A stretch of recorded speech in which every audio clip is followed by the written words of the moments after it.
Hello दोस्तों आज मैं सर्कुलर सॉ जो टाइल कटर होता है उसका बेस के ऊपर काम करने जा रहा हूँ। ये एक तरीके से मॉडिफिकेशन का काम है। मॉडिफाई करूँगा उसकी बेस प्लेट को मैं। उसके नीचे जो लगी रहती है ये सर्कुलर सॉ, ये तो इसके नीचे जो दोस्तों ये जो प्लेट इन लोगों ने दी है, चूंकि ये टाइल कटर है तो इसके आगे कुछ भी गाइड करने के लिए ना तो इस प्लेट को आगे निकाला गया है ना इस तरफ से निकाला गया है। अगर हमें कुछ चीज़ काटनी होती है तो उसकी गाइड करने का सिर्फ एक ही तरीका है कि आपके पास में कोई इतना पतला सा स्केल हो जिसे पीछे से रखा जाए और इसको गाइड किया जाए। तो लेकिन यहाँ से ये हमेशा पॉसिबल नहीं होता है कि आपके पास में इतना पतला सा कोई स्केल हो और लंबा भी बहुत हो जितना आपको चाहिए तो और आप ये काम कर सकें। तो बेसिकली जो टाइल कटर है ये वाला, मेरे माइंड में विचार आया है कि मैं इसकी जो ये बेस प्लेट है इसके साथ में कुछ मॉडिफिकेशन करूं ताकि मैं आगे से भी उसे गाइड कर सकूं कुछ भी चीज़ लगाकर। क्योंकि बेसिकली मुझे इसका जो यूज़ करना है, जब भी करना है तो ज़्यादातर वुड पे करना है। तो वुड पे काम करने के लिए आगे से गाइडिंग जो स्केल हो या बेस प्लेट हो वो बहुत अच्छी रहती है। इसीलिए मैंने सोचा है कि मैं इसके अंदर कुछ मॉडिफिकेशन करूं और कुछ ऐसा करूं कि मेरे लिए काम करना थोड़ा सा हैंडी और ईजी हो जाए। तो उसी को देखते हुए मैंने डिसाइड किया है कि ये देखिए, ये एक एसीपी शीट है। इस एसीपी शीट को काट के देखिए, मैंने यहाँ निशान भी लगा हुआ है, अगर आपको दिख रहा हो तो ये निशान इसमें लगाया है। इतना हिस्सा इसको काट कर इसके नीचे किसी तरीके से फिक्स कर दिया जाएगा और फिक्स इसको ऐसे किया जाएगा कि ये लाइक यूं, तो थोड़ा सा हिस्सा ये वाला 1 इंच इसके ब्लेड के आगे रहेगा ताकि हम अगर किसी चीज का इसको गाइड देना करना चाहें, मोटी पतली चीज को, तो बहुत इजीली यहाँ लगाकर उसे गाइड कर सकें। तो कुछ मैंने ऐसा सोचा है, उसी के ऊपर आज मुझे काम करना है। तो चलिए इस काम को करते हैं और देखते हैं हम ये कर पाते हैं या नहीं। तो कोशिश तो रहेगी इस काम में हमें सक्सेस मिले, लेकिन फिर भी क्योंकि ये एक जुगाड़ है, डाई वर्क है, तो 50-50 के चांस होते हैं कि हम कामयाब होंगे या नहीं कामयाब होंगे। तो दोस्तों ये हमारी एसीपी शीट है जिसके साथ हमें अभी काम करना है। तो हमारा जो काम रहेगा, जैसे मैंने ये नाप तोल किया है, मेजर किया है यहाँ पर, तो वो मेजर करने के लिए मैंने ये किया है कि इस वाले को मैंने 1 इंच यहाँ से 1 इंच यहाँ से एज से मिलाकर रखा है और इतना गैप मैंने यहाँ रखा है और इतना मैंने ये यहाँ रखा है। यानी कि इसके बीच का जो हिस्सा है ये वाला, ये और ये वाला जो हिस्सा है, इसके नीचे ये वाली जो हमारी बेस प्लेट है इसकी टाइल कटर की, उसकी चौड़ाई है ये। तो मैंने ये सोचा है कि इतना हिस्सा आगे का ये वाला आगे रखा जाएगा ताकि जब हमें कभी किसी को गाइड करना हो तो कितनी ही मोटी चीज़ क्यों ना हो, हमारे पास प्लाई का टुकड़ा हो, लकड़ी का टुकड़ा हो, स्केल हो, तो सारी चीज़ें यहाँ पर इजीली वर्क करें। सिर्फ ऐसा ना हो कि हमारे पास सिर्फ स्केल है और उतना ही पीछे गैप है, सिर्फ वही वहाँ जा सकता है। और अब आप एक बात देखिए, क्या पीछे स्केल रख के इसको काम करना ईजी है? कैसे करोगे आप? इसको कैसे पकड़ोगे? पीछे से पकड़ना, यानी कि इसको यहाँ पे पीछे से क्लैम करना होगा परफेक्टली, उसके बाद में जाके आप काम कर सकते हैं। तो मैं इसीलिए इस बेस प्लेट को यहाँ पर फिक्स करना चाह रहा हूँ, एसीपी शीट को। और एसीपी शीट फिक्स करने का रीजन ये है कि मैं बेसिकली इसको किसी नट बोल्ट के थ्रू तो टाइट करूंगा नहीं। मैंने सोचा है कि मैं डबल साइडेड टेप होता है 3 mm का ये वाला, ये मेरे पास है। तो इस टेप को, इस प्लेट का जो साइज मुझे चाहिए वो लेकर और इसके बाद में इसके थ्रू इसके ऊपर मैं चिपका दूं, ताकि फ्यूचर में अगर मुझे इसको निकालना हो किसी वजह से, किसी भी काम के लिए या किसी भी कारण से अगर मुझे इसको इसे रिमूव करना हो तो मेरे लिए रिमूव करना इजीली हो, क्योंकि मैं टेप से चिपकाऊंगा इसको। ठीक है, पेस्ट करने से पहले इस बात को श्योर करूंगा कि बहुत अच्छे से पेस्ट हो, काम ड्यूरिंग वर्क ये इससे निकले नहीं। तो मैं इसका भी यूज करूंगा और इसके साथ में कुछ बूंदे फेविक्विक की भी चारों तरफ डाल दूंगा। तो ये मेरा आज का काम रहने वाला है जो मुझे करना है। ये मेरा डाई वर्क है और मुझे पूरी उम्मीद है कि मैं इस काम को अच्छे से कर पाऊंगा। तो चलिए इसको शीट को काट पीट लेते हैं, उसके बाद उसमें फिक्स करते हैं और आपको दिखाते हैं ये काम करता है या नहीं करता है।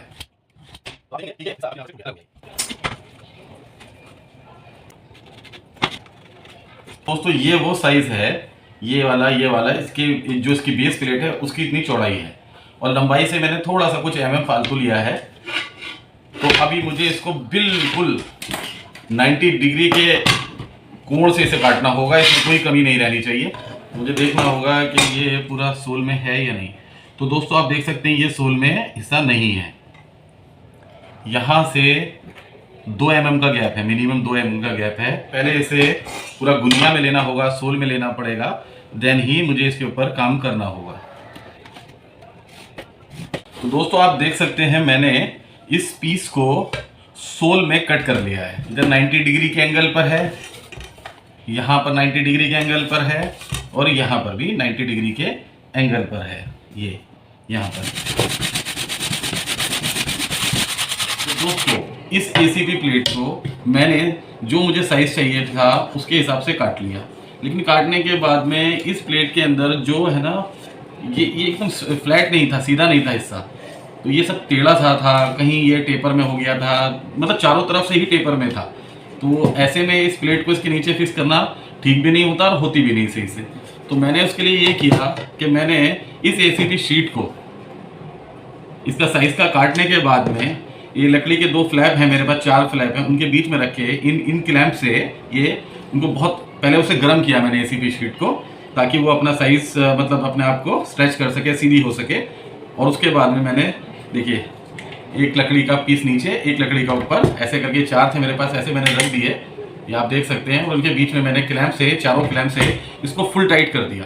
अब ये थोड़ी देर के लिए मैंने छोड़ा हुआ है, जब ये एक रूम टेम्परेचर में आ जाएगी, क्योंकि अभी गर्म है ये दोनों चीज़ें, तो उसके बाद में मैं इन क्लैंप को हटा दूंगा। तो हमें जो प्लेट मिलेगी, एसीपी शीट मिलेगी जो उसके नीचे हमें लगानी है, वो बिल्कुल कंप्लीट फ्लैट मिलेगी, ऐसा मैंने सोचा है। तो इसीलिए मैंने इसको ऐसा करके छोड़ा हुआ है। मैं समझता हूँ 10 मिनट में ये रूम टेम्परेचर पे आ जाएगी, देन उसके बाद में ये इसके नीचे लगाने के लिए रेडी होगी। तो दोस्तों इसके अंदर से मैंने ये क्लैंप हटा दिए हैं। अब देखते हैं ये शीट फ्लैट हुई या नहीं। ये दोस्तों आप देख सकते हैं ये शीट बिल्कुल इस तरफ से फ्लैट हो चुकी है, इस तरफ से भी फ्लैट है और एकदम सीधी आकार में जा रही है ये। तो ये काम करने के लिए अब ये रेडी है। ये दोस्तों ये बिल्कुल परफेक्ट साइज में कट कर सामने आई है हमारे, ये बिल्कुल अच्छे से कटी है, दोनों तरफ का साइज यहाँ से यहाँ तक का एकदम एक्यूरेट है। अब हम इस पर काम कर सकते हैं। तो मैंने सोचा ये है कि ये प्लास्टिक इस पे से हट जाएगी, ये वाली प्लास्टिक इसके ऊपर से, जो इसके ऊपर प्रोटेक्शन शीट दी है ये हट जाएगी। तो मैं ये जो है ना थोड़ी ज़्यादा स्लीपी है और ये थोड़ा सा रफ हिस्सा है, तो मैं इसको ऊपर रखूँगा और इस हिस्से को नीचे रखूँगा ताकि काम करने में थोड़ा इजी रहे। पहले हम इसे अच्छे से साफ़ कर लेंगे ताकि कोई डस्ट पार्टिकल इसमें ना रहे, अदरवाइज ये जो डबल साइडेड टेप है ये अच्छे से काम नहीं करता है। तो मुझे इसको बहुत इस सरफेस को बहुत अच्छे से क्लीन करना होगा। अब दोस्तों इसके ऊपर ये 3M का डबल साइडेड टेप अप्लाई करते हैं।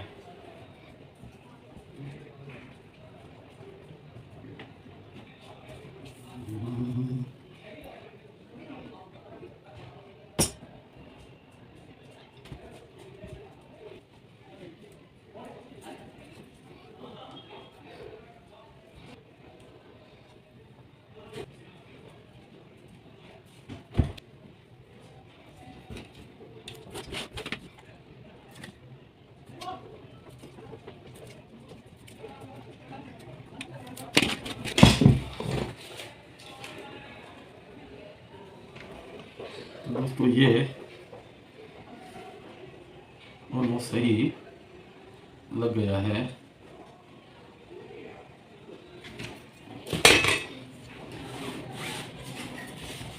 आप देख सकते हैं दोस्तों ये एकदम परफेक्ट अपनी जगह पर बैठ गया है। बस मुझे थोड़ा सा हिस्सा इसके आगे रखना था, वो मेरे माइंड से निकल गया, वो मैंने पीछे की तरफ छोड़ दिया। चलिए कोई नहीं, इतना चलता है। अब जो है ये इसके बराबर है, ये हल्का सा 1 mm 2 mm अंदर है, लेकिन हमें लेना जो भी है इसका साइज़ यहाँ से लेना है, आगे से नहीं लेना है। तो ये हिस्सा हमारा परफेक्ट होना चाहिए था और ये हिस्सा हमारा एकदम परफेक्ट है। तो जब हम काम करेंगे तो बहुत इजीली अब हम चाहें तो स्केल से काम कर दें, आगे रखें, स्केल लगाया, आपने काम कर दिया। आपके पास स्केल नहीं है, बस कुछ एक ऐसा ही रफ पीस पड़ा हुआ है, तो आप उसको रखिए अपनी जगह पर। यहाँ से इसको इजीली हाथ से दबाया जा सकता है, इस पीस को दबाया और आपने इस तरीके से मशीन को चला दिया। तो ये जो मैंने गाइडिंग के लिए इसको बेस प्लेट लगाई है बहुत यूज़फुल है। जो वुड कटर आते हैं 5 इंची में, 7 इंची के अंदर जो आते हैं, उसके अंदर कंपनी की तरफ से ही यहाँ पर गाइडिंग के लिए कुछ लीवर वगैरह दिए जाते हैं, लेकिन इसमें नहीं, क्योंकि ये टाइल कटर है। टाइल कटर में वो लोग इस चीज़ को नहीं देते हैं। तो हम बहुत ईजीली अब अपना काम आसानी के साथ में कर सकते हैं। इसलिए मैंने इस सर्कुलर सॉ में थोड़ा सा मॉडिफिकेशन किया है और ये परफेक्टली अब वर्क करने वाला है। तो अब मैं इसके अंदर थोड़ा सा ये जो कॉर्नर हैं, इसकी जो शार्प एजेस हैं, इनको थोड़ा स्मूथ कर लूँगा इधर चारों तरफ से। और यहाँ से तो बिल्कुल फ्लैट है ही, मैंने डबल ट्रिपल चेक कर लिया है, तो ये बहुत अच्छे से काम करने वाला है। चलिए आगे की थोड़ी सी स्मूथनेस इसमें और दे देते हैं जिसकी हमें ज़रूरत है।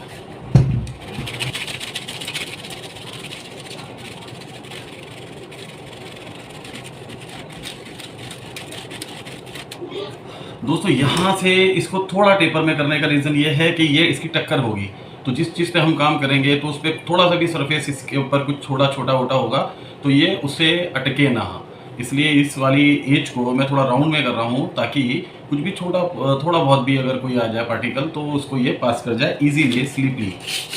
तो जैसे ये प्लेट को यहाँ पर से ऊपर उठाया गया है लाइक दैट। लेकिन इस हिस्से को हमें टेपर में नहीं करना है जो सामने का है। उसका रीज़न ये है कि अगर हम टेपर में इसे करते हैं और कोई बारीक पतली सी चीज़ें रखेंगे तो वो इसके अंदर जाने का खतरा हो जाएगा, तो हम इसको फ्लैट ही रखेंगे 100%। तो ये दोस्तों हमारी कंप्लीटली प्लेट रेडी है काम करने के लिए, ये अपनी जगह पर लग चुकी है और मुझे नहीं लगता मुझे इसे फेविक्विक को से भी करने की ज़रूरत है क्योंकि ये बहुत अच्छे से फिक्स हुई है। मैंने ज़्यादा इसके अंदर 3M का टेप रखा है। चलिए इसके पीछे का कवर हटाते हैं और देखते हैं ये अंदर से कैसी है। तो दोस्तों हमारा ये टाइल कटर का बेस कट कर चिपक कर बिल्कुल कम्प्लीटली रेडी हो गया है। आप देख सकते हैं इसका बॉटम ऐसा है, ये इसका बॉटम है बिल्कुल एकदम neat and clean blue colour का। तो ये हमारी गाइड करने के लिए ये प्लेट मैंने आगे निकाली, 1.5 इंच आगे निकाल के मैंने ये प्लेट लगाई और हमारा सर्कुलर सॉ जो है वुड कटर में कन्वर्ट हो गया। इसका ये है, इसकी जो थिकनेस है, इस प्लेट की जो थिकनेस है वो है 6 mm, 6 या और 5 mm की के नियर है ये। तो यहाँ पर अक्सर आपने देखा होगा जो हमारे कारपेंटर भाई होते हैं वो यहाँ 1 इंच या आधा इंच का जो प्लाई आता है उसको इसके ऊपर अप्लाई कर देते हैं, उस पर सरमाइका लगा देते हैं ताकि उसका जो सरफेस है वो स्लिपी हो जाए, इजी का हो काम करने में। तो उससे होता क्या है, एक तो 4 इंची का ब्लेड इसमें जो लगता है उसकी डेप्थ वैसे ही बहुत कम होती है, उसमें आप आधा इंच पौना इंच का कोई भी चीज़ यहाँ पर लगा देते हैं गाइडिंग के लिए, तो उससे क्या होता है उसकी डेप्थ और कम हो जाती है, तो उससे उनका काम चल जाता है। रीज़न ये है कि आजकल क्या ज़्यादातर जो है आधा इंच पौना इंच के ऊपर के बोर्ड के ऊपर ही काम होता है, उससे काम तो चल जाता है लेकिन उससे डेप्थ कम हो जाती है। तो उनका काम चल रहा है लेकिन इसका मतलब ये नहीं है कि वो ठीक है। तो मेरा ये मानना है कि जितना पतला यहाँ पर आप बेस बनाएंगे उतनी ज़्यादा आपको डेप्थ मिलेगी, गहराई मिलेगी किसी भी पीस को काटने के लिए। ज़रूरी नहीं है कि हमेशा ही आप आधे इंची के बोर्ड को ही काटेंगे, कई बार होता है कि 1.5 इंच 2 इंच का भी पीस काटने को प्लाईवुड मिलता है, सामने आ जाता है। तो उस दौरान फिर आदमी को क्या करते हैं कारपेंटर लोग, कुछ तो इससे काट लेते हैं, फिर बाकी में हैंड सॉ होती है ये वो लकड़ी काटने वाली, तो उसको यूज़ करते हैं। लेकिन इसके अंदर ये 5 mm या 4 mm का जो भी पतला सा मैंने जो ये अप्लाई किया है ACP बोर्ड, इससे इसकी डेप्थ में कोई ज़्यादा फर्क नहीं आया, 3-4-5 इंच सेंटीमीटर का फर्क आया है mm का। तो उससे यह है कि हमारा ये परफेक्टली काम भी करेगी और इसके अंदर जो हमारी डेप्थ है वो बहुत ज़्यादा हमारी कम भी नहीं हुई है। तो दोस्तों इस तरीके से ऐसा करके हम लोग अपने पैसे बचा सकते हैं और अच्छा काम भी कर सकते हैं। जो मैं सफ़र कर रहा था एक्चुअली, जब भी मुझे कुछ करना होता था तो मुझे पीछे कुछ ना कुछ ऐसा स्केल बड़ा सा चाहिए होता था, जिसके लिए मैं एक 3 फुट का 3.5 फुट का स्केल भी लेके आया। उसके बाद भी उसे पीछे लगाना पड़ता है, क्लैम्प करना पड़ता है, वो बिल्कुल भी हैंडी नहीं था। अब ये मेरे लिए बिल्कुल परफेक्टली एक वुड कटर सॉ बन गया है। बहुत आसानी के साथ मुझे काम करना होगा, मैं कर सकता हूँ। बेसिकली इससे भी बहुत आसानी से काम होगा। आपने कोई भी यहाँ पर साइज़ बनाया और लगाया, इसको आप हाथ से रोक दीजिए और इसको इस तरीके से चला दीजिए, तो ये जो बहुत आसानी के साथ काम हो जाएगा। तो हमारा जो काम है वो हैंडी हो जाए, ईजी हो जाए, इसके लिए मैंने इस काम को किया है जो परफेक्टली अपनी जगह पर बैठा है। और मैंने मशीन में कोई भी मॉडिफिकेशन नहीं किया है। इस मॉडिफिकेशन को करने के लिए मैंने मशीन में कोई छेद नहीं किया है, किसी पार्ट को इसमें से रिमूव नहीं किया है, सिर्फ 3M के डबल साइडेड टेप से मैंने इस प्लेट को उस पर चिपका दिया। तो दोस्तों जैसा कि आपने देखा कि हमने इसके नीचे ये बेस प्लेट लगा ली है ताकि हमें गाइडिंग के लिए स्पेस मिल सके, और जो कि इस तरीके से है, ब्लू कलर की है और बहुत अच्छे से यहाँ पर अपनी जगह पर फिट हुई है। तो अब हमारा जो काम है वो ये है कि यहाँ पर एक स्लॉट काटना है ताकि ये ब्लेड उसके अंदर जा सके और नीचे से अपने कटिंग का काम कर सके। तो उस स्लॉट को काटने के लिए हमें दोस्तों इसको ऐसे करना है कि इसको पहले तो आप लूज कर लीजिए यहाँ से। जब ये फुल लूज हो जाएगा तो आप इसको फुल ऊपर करके दोबारा से लॉक कर दीजिए लाइक दिस। तो ये अपनी जगह पर यहाँ ऊपर करके हमने लॉक कर दिया है। और लॉक करने के बाद में दोस्तों इसका जो ये चक है उसका स्क्रू खोलना है। ये उल्टा खुलता है और इसे निकालकर ये जो हमारा कटिंग ब्लेड है, ये वुड कटिंग ब्लेड है दोस्तों, ये मैक्स पावर का है। इसके साथ में मैंने अलग से परचेज किया था 4 इंची का। तो अब मुझे इसको यहाँ पर लगाना है। ये भी जगह पर लग गया है और इसको होल्ड करने के लिए चेक लगाया है। और इस स्क्रू को एंटी क्लॉक हमें टाइट करना होता है।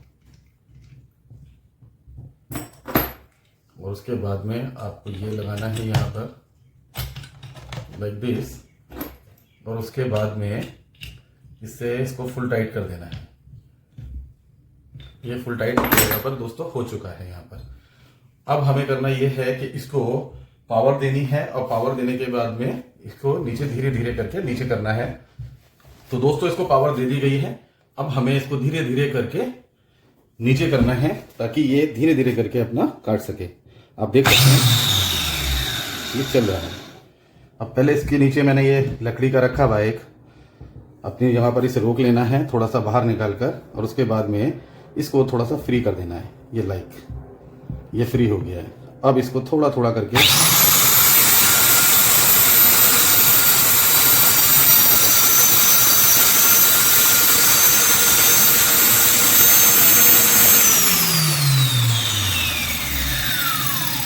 तो दोस्तों आप देख सकते हैं ये ब्लेड ने इसको यहाँ से इसमें स्लॉट बना दिया है और बहुत अच्छे से बाहर निकल गया है। ये बिल्कुल इसकी डेप्थ अब हमारे पास इतनी है, 1 इंच 1.25 इंच के करीब इसकी हमारे पास हमें गहराई मिलेगी इसकी कटिंग की। और ये हमारा स्लॉट कट के एकदम रेडी हो गया है। यानी कि अब ये काम करने के लिए कंप्लीटली रेडी है पूरी तरह। इसमें कुछ भी हमें नहीं करना है। ये स्लॉट रह गया था जिसको हमने कर दिया है। अब इसके अंदर हम दूसरा ब्लेड लगाकर और चेक करते हैं। ये वाला ये मुझे इस मशीन के साथ में ही मिला था। एक बार इसे लगा के भी देखते हैं कि ये इसमें इस स्लॉट में आता है या नहीं आता है।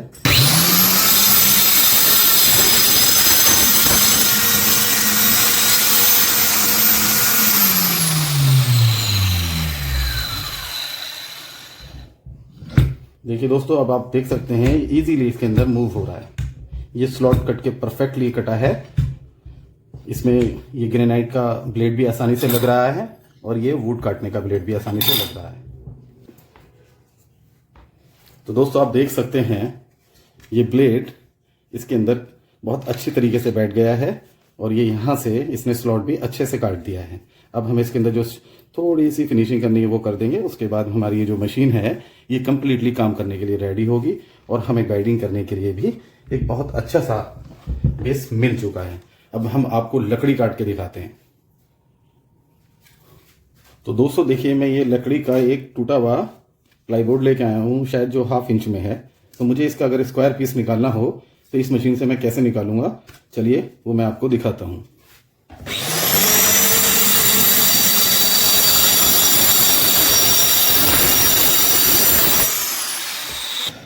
तो दोस्तों आप देख सकते हैं कितनी आसानी के साथ में और बहुत इजी। मैंने किसी चीज़ को क्लैंप नहीं किया, कुछ नहीं किया, बस हाथ से इसको मैंने रोका और इसने एकदम परफेक्ट पीस हमें काट कर दे दिया।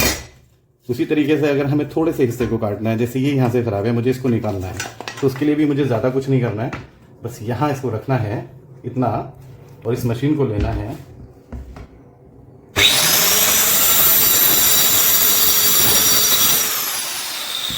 तो दोस्तों आप देख सकते हैं ये पीस बिल्कुल कंप्लीटली गुनिया के अंदर कटा है। देखिए आप देख सकते हैं ये परफेक्टली गुनिया में कटा है। 90 डिग्री के एंगल पे कटा है। ये 1 mm का भी इसमें फर्क नहीं आया है। तो दोस्तों इस बेस प्लेट को लगाने का जो मेरा रीज़न था वो मेरा जो है यही था कि मैं किसी भी काम को आसानी से कर सकूं, ज़्यादा मुझे इसके लिए परेशानी ना हो, स्केल क्लैंप वगैरह को यूज़ ना करना हो, एक छोटे से किसी भी एक पार्ट की मदद से मैं परफेक्ट वर्क कर सकूं। तो आप देख सकते हैं इसने कितना परफेक्ट वर्क किया है इस दुनिया की हेल्प से और इस बेस प्लेट की वजह से। तो ये बेस प्लेट लगाने का जो रीज़न था मेरा वो ये था, जो कि बिल्कुल 100% सक्सेस हुआ है, जो कि अब आपके सामने मैंने आपको कटिंग करके दिखाया इस पीस को। इसके अलावा अगर मुझे ज़्यादा बड़ा कुछ काटना है तो वो भी बहुत इजी होगा मेरे लिए, लेकिन उसके लिए मुझे प्लाईबोर्ड की ज़रूरत है। चलिए मैं ढूंढ के कहीं से लेके आता हूँ। तो दोस्तों देखिए ये मैं एक काफ़ी बड़ा प्लाईबोर्ड का टुकड़ा लेके आया। ये कार्डबोर्ड है, आप देख सकते हैं ये। तो इसको मुझे यहाँ से यहाँ तक ट्रिम करना है क्योंकि ये यहाँ से खराब है।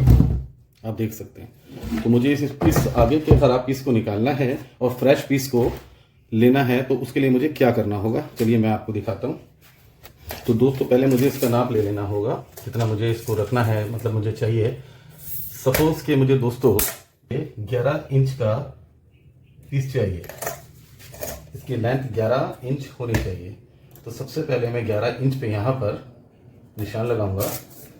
उसके बाद देखिए मेरे पास एक ऐसी स्क्वायर क्यूब पड़ी है, तो मेरे पास स्केल नहीं है और मुझे इसको यूज़ करना है।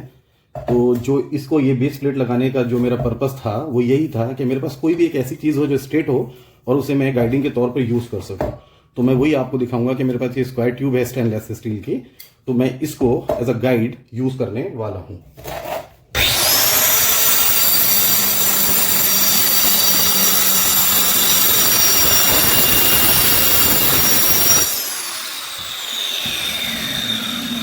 तो दोस्तों आप देख सकते हैं मैंने इसे क्लैंप नहीं किया, बस हल्के हाथ से इसे होल्ड किया हुआ था अपनी जगह पर। अब ये हमारा पीस कट के बिल्कुल एकदम स्ट्रेट देख सकते हैं आप, ये हमारे पास आया है और ये पीस ऐसा कट के बिल्कुल क्लियर हमारे पास आया। तो हमने इसे 11 इंच लिया था, तो देखते हैं कि ये 11 इंच से ज़्यादा तो नहीं कटा।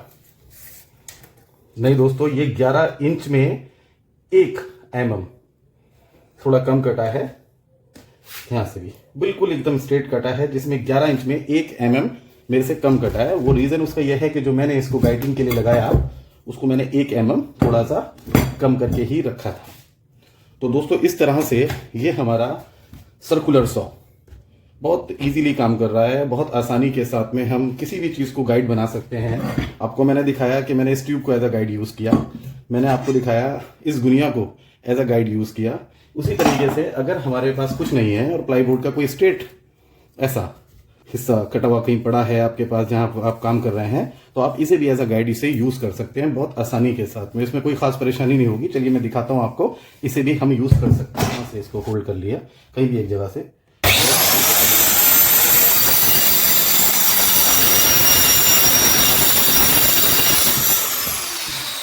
तो आप देख सकते हैं दोस्तों ये पीस अभी अभी मैंने इसके अंदर से काटा है। तो इस तरह से हम किसी भी चीज़ को एज अ गाइड यूज़ कर सकते हैं और इस मशीन से अच्छा काम ले सकते हैं। तो मैंने आपको दिखाया कि ये बेस प्लेट बनाने के पीछे मेरा जो रीज़न था वो क्या था, मेरा जो पर्पस था वो सॉल्व हुआ, वो हल हुआ या नहीं हुआ। तो अब आपके सामने है कि जो मेरा पर्पस था वो पूरी तरह से हल हो गया है, यानी कि मैं जो चाह रहा था मैं वो इस मशीन के थ्रू अब कर सकता हूँ।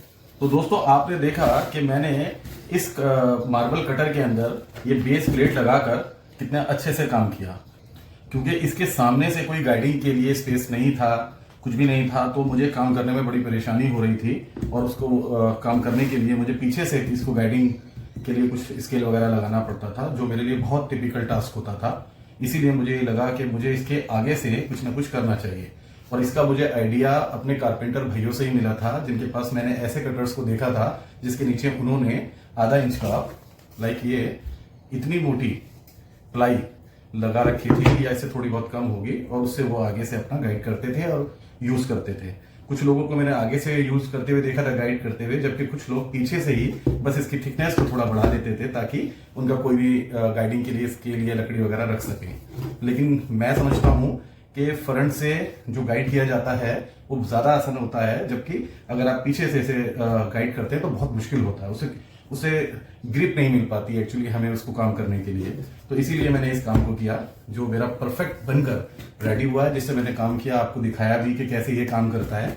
और मैंने किसी भी चीज को काटते हुए क्लैंप नहीं किया, मैंने हाथ से ही उसको इस तरीके से दबा कर रखा यहाँ पर और मैंने इस मशीन को चला दिया। मशीन को इसको यूज करने का बस ये तरीका है, जब आप हाथ से ही किसी चीज को ग्रिप कर रहे हैं, पकड़ के दबा रखा है आपने और कटिंग कर रहे हैं, तो इस मशीन को साथ में ज्यादा इसे प्रेस मत करो। एक एक्यूरेट साइज लेने के बाद मशीन को स्लोपली धीरे धीरे आपको आगे करना है, जिससे इस जो आपने गाइडिंग के लिए कुछ रखा है ना उसके ऊपर ज्यादा इम्पैक्ट नहीं पड़ता, वो अपनी जगह पर चीज बनी रहती है। ज्यादा आप इसे दबा के रखेंगे तो ये हिलने का चांसेस होता है, उस केस में आप इसे क्लेम कर सकते हैं अगर आप बड़ा पीस कुछ काट रहे हैं। तो दोस्तों बस यही था, एक DIY प्रोजेक्ट था ये मेरा, जो मेरे लिए बहुत ज़रूरी था। छोटे मोटे काम करने के लिए मुझे चाहिए होता था तो परेशानी होती थी, तो मैंने इस टाइल कटर को वुड कटर में कन्वर्ट किया छोटे से मॉडिफिकेशन के बाद। मैं समझता हूँ कोई भी कर सकता है, ये कोई मुश्किल काम नहीं है। मेरा ये डाई प्रोजेक्ट कंप्लीट होता है। उम्मीद है आपको अच्छा लगा होगा, पसंद आया होगा वीडियो। तो चलिए मिलते हैं किसी नए वीडियो में किसी नई चीज के साथ में। जय हिंद।